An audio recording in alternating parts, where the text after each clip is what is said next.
Welcome to February's Metastatic Breast Cancer podcast, where our theme for this month is changing your mindset to change your life. We'll be working this year on excerpts from my book, Meditation with Intention, which Dr. Sadiya Khan wrote the foreword to. And we're going to be beginning with Chapter 1. The focus for this month is going to be on really empowering yourself to commit to a daily meditation practice. Ultimately, meditation and mindfulness practices simply will not work if you're not making the time to make them a daily part of your routine. I always recommend to our patients that they begin their day with meditation if that's accessible to you. But in this month's podcast, we're going to really focus on breaking down why you should commit to meditation. So the benefits to meditating regularly are scientifically proven and are, of course, endless. After all, who does not want peace of mind and inner sanctity in the craziness and constant whirlwind of activity that surrounds us? Science also verifies that cultivating compassion and mindful awareness in our lives by living in the present moment enables us to transform our relationship with ourselves and become our own best friend. In reality, other people liking you is a bonus. You liking and accepting yourself is the real prize and goal toward which we should all be working. It all sounds so good in theory. Who doesn't want to calm down the monkey mind and have some inner peace amid all of that constant inner chatter and be their own best friend instead of their own worst enemy? The truth of the matter is that a regular meditation practice is going to bring you closer to this goal of becoming your own best friend and will also help in finding and maintaining that elusive inner peace. Committing to a regular dedicated meditation practice seems the most difficult part to attain and stick to for many people. The results you are seeking will simply not come without having the discipline to commit to a daily practice. It is this discipline and focus that one needs to cultivate from within first in order to make that commitment to making meditation a daily part of your life. Once you do this, you realize that meditation helps you to befriend yourself. If you can learn to be your own best friend in life, you are choosing a path filled with greater self-love and self-acceptance. This is a far more preferable path than living with the harsh inner critic and constantly judging yourself and others in a negative cycle that seems never-ending. My meditation practice has allowed me to release the past and not fixate on the future, but to instead learn to trust the process and surrender to a higher power that I feel guides me forward on my path. Whether you believe in a higher power or not, meditation is a process of liberating ourselves from our own bondage within, and that bondage is our mind and ego. In yoga philosophy, the mind has 4 aspects. The first is manas, the mind itself, or the thinking faculty of the mind. The second is the buddhi, the intellect, or the mind's willpower. The third is the ahamkara, or the ego consciousness. And the fourth is the chitta, the substance through which the faculties of the mind operate. The ego is ever ready to deter us from our path of meditation, which is why as soon as you try to come into a place of stillness and quiet, some body part will start itching or hurting, willing you to move or scratch the itch. Yoga is an ancient science of the mind that affords you the ability to stop those fluctuating ripples in the mind from occurring through dedicated practice. As a result, you will be able to see the reflection of your true essence within this still reflection without all the ripples and waves that make our own beauty and divine essence so difficult to see.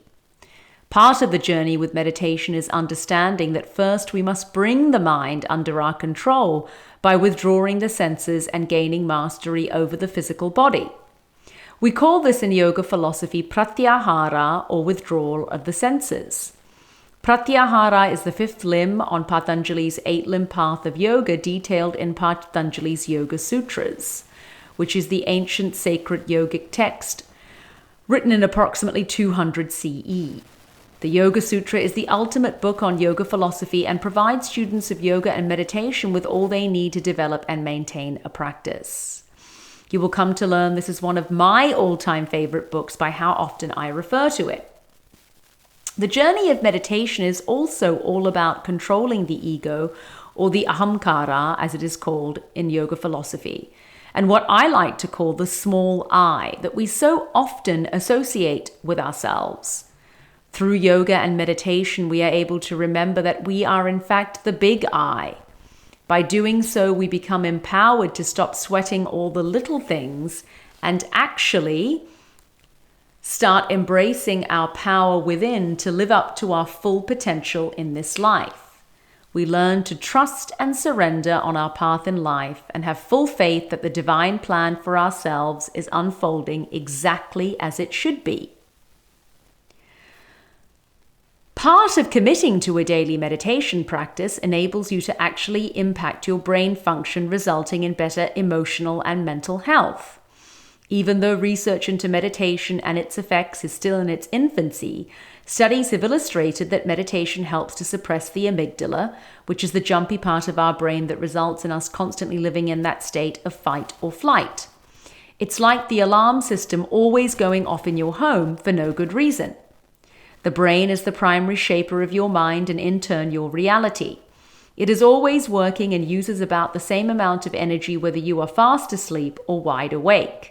It never gets a break, and even though it only makes up 2% of the body's weight, it uses 25% of the body's oxygen and glucose and 15% of the body's cardiac output. Meditation is a wonderful way to give your brain and mind a much-needed time out and go to that place of peace within. Meditation will change your life, and only for the better. I guarantee it.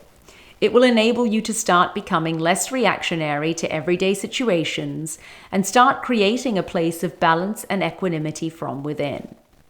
When your triggers are pushed, which inevitably they will be, through these practices you can come back to your place of balance and peace within. We always want other people to change. I can't remember the amount of times, as it happens so often when I hear from my clients and patients, how much they want their partner or their children or colleagues to change. I always tell them that change happens when we change. Once we change, our perception of things shifts and our reaction to things is different, and everything transforms around us. Meditation and mindfulness practices enable us to feel love, compassion, and non-judgment toward others and ourselves, which are key aspects of a self-love and self-care practice. This makes us less reactive to other people and our external circumstances, which is life-altering. Who doesn't want to feel more love authentically for themselves and others? My meditation and mindfulness practice has changed my life beyond measure.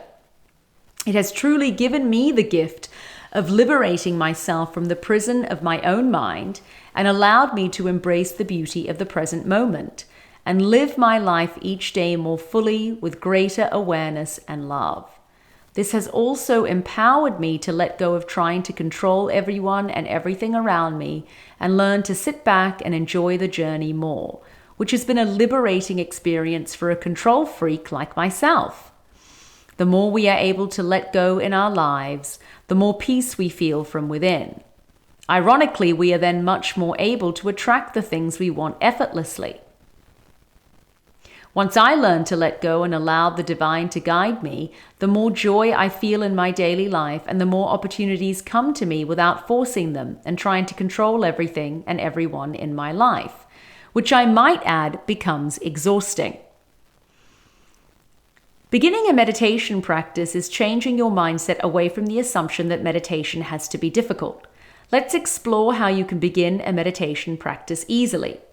In all honesty, if the method is not simple and accessible, you are not going to do it, which is the most common stumbling block. We will look at this in 2 simple steps. Step 1. An effective and uncomplicated way to begin is by making a commitment to remain in stillness during your meditation. What this could translate to as you begin a practice is not moving or opening your eyes. and using your powers of concentration to overpower any instincts that are trying to distract you from this inner focus and awareness. When teaching a meditation class or workshop, I often notice that people can't help but open their eyes and look around the room to see what everybody else is doing, rather than focusing on what they are supposed to be doing. After opening their eyes mid-practice, these people are then overcome by panic upon seeing that everybody else is doing the practice and they are the only ones who aren't. From there, the self-doubt and self-judgment kicks in and they forget why they are there in the first place. I am sure many of you can relate to this as you begin a practice. We've all been there. Just focus on stillness and trust it. Number 2, ensure that the spine is straight. That's it. You don't need to be sitting with the tongue on the roof of your mouth, staring at the tip of your nose unless you wish to, nor must you twist into any acrobatic positions. Simply make sure that whether you are sitting in a chair or on the floor or lying down, that the spine, including the cervical spine, is in a straight line. There are very valid reasons for this. And according to the ancient yogis, there are 3 principal nadis or nerve currents along the spine that we focus on in a meditation and pranayama or breathwork practice. So just remember, sitting comfortably with the spine in a neutral position is the best way to begin your practice. Making a commitment to make meditation a part of your daily routine is also vital, as you will absolutely see the benefits of a practice if you commit to doing the practice each day. So now we're going to run through a very simplistic 5-minute morning meditation that you can begin doing each day. So step 1, you could start by lighting a relaxing scented candle or burning some essential oil in a diffuser to cleanse your space and emit a sense of peace and well-being in your meditation environment.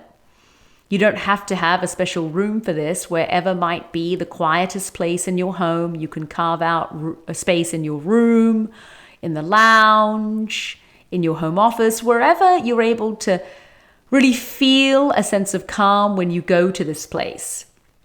My favorite essential oils to burn in the morning are acacias, eucalyptus, rosemary, or sage for an uplifting and cleansing start to the day.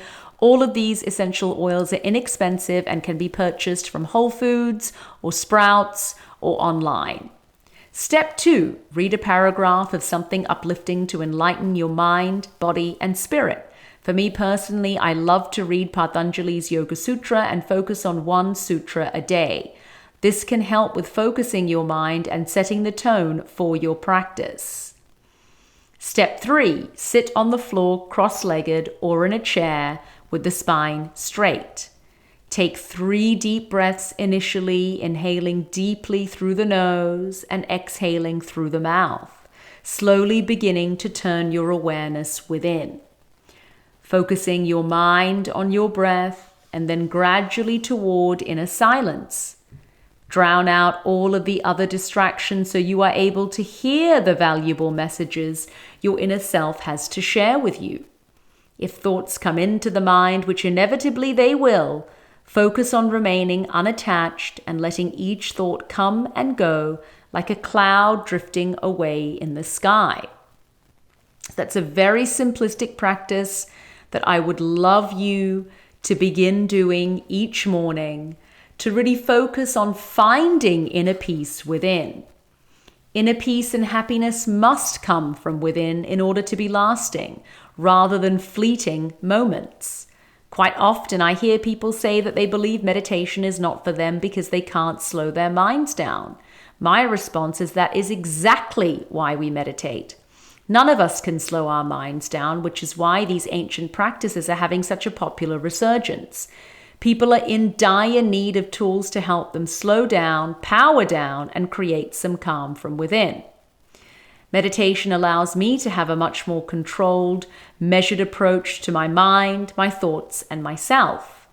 When a negative thought enters my mind, I am much more able to redirect it and not chase it down the rabbit hole.